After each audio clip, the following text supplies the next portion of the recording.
إن الذين أجرموا كانوا من الذين آمنوا يضحكون وإذا مروا بهم يتغامزون وإذا انقلبوا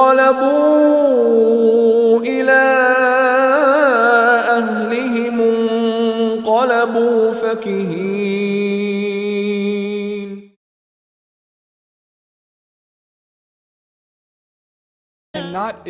You cannot assume that Muslims that live in a society where Islam is constantly being bashed, not even a society, a world where Islam is constantly being bashed, will not have an effect, some residual effects on them also.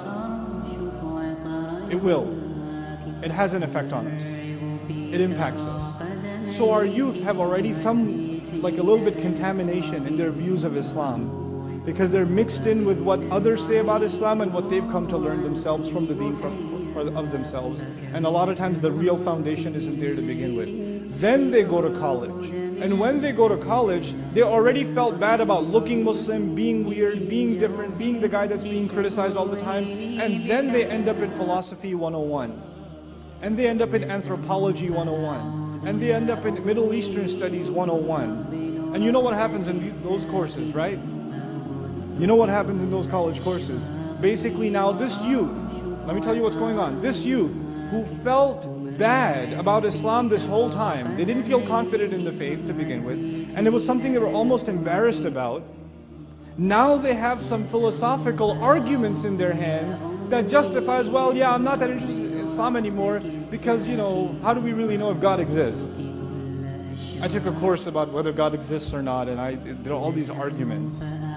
But the real problem isn't that they have new philosophical arguments. The real problem is they never had a real love and conviction and loyalty to Islam to begin with.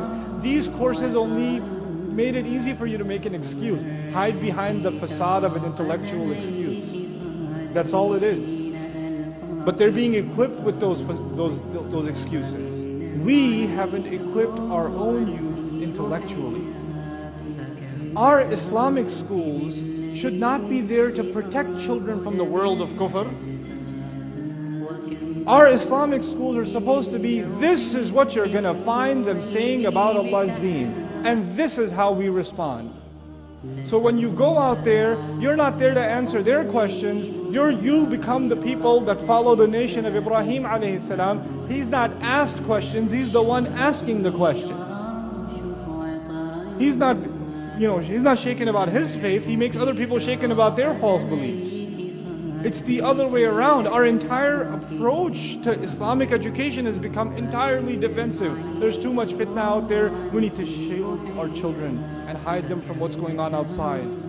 I fear for them when they go to college. No, everybody else should fear when the Muslim goes to college.